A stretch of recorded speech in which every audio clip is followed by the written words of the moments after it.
The original idea behind KHAYA is I wanted to speak about things that happen on a bigger picture, but for me to do justice to my idea, I have to kind of own, I have to be, to own it in terms of like speak about my own experience. KHAYA is a little house behind a rich man's house, and usually back home in Zimbabwe, I'm originally from Zimbabwe, so those little houses, they were never maintained by the owner, and yeah, so you could have a toilet in the same like a little prison basically.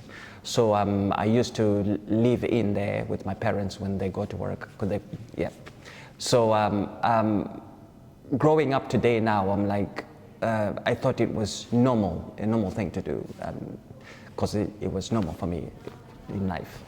So I decided to bring KHAYA of how horrible it was and put it on a bigger picture to what the Western think of Africa. Like Donald Trump said, Africa is a shithole. So yeah, Africa is a rich continent, but why are we poor? So that's what the KHAYA is about.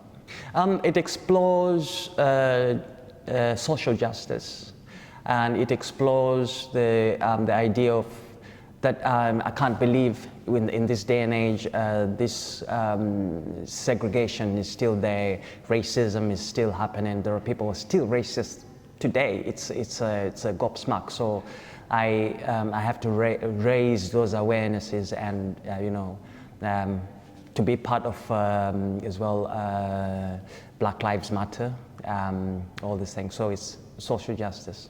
I want to remount KHAYA because it has got it's relevant for today's life, and it contributes again to the Black Lives Matter, to the you know, against, and speaks against the racism and all these things. So I think that it needs to be seen more, because I could just put it in the cupboard and, you know, no one will have really seen it. Not enough people will have seen it.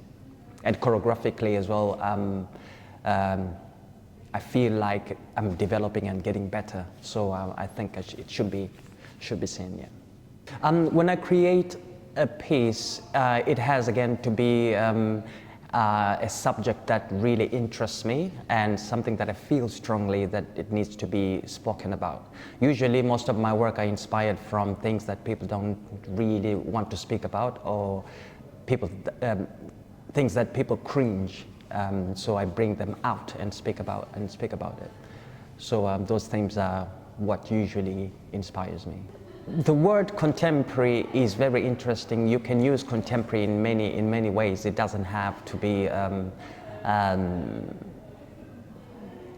It doesn't have to have information, or it doesn't have. It's dance. So I don't think it's necessary to always have a title about it, depending on what you're choreographing for. Or some people call choreographs works for entertaining. Other people choreograph for education and informative kind of work through contemporary. So on my side, I am more on the educating grown-ups and young people. So I use contemporary dance to put my word out there. I don't consider my work controversial. It is my life that is controversial. When I speak about it, people will find it controversial. But the intention is not to be controversial, but the subjects can be controversial, but I'm not on purpose being controversial. The music composition is always something that I've had interest in. Originally, before I started dancing, I was a musician, and somehow dance took over, and I started. My profession became a dancer, but I didn't want to leave my other talent behind because this one is going forward.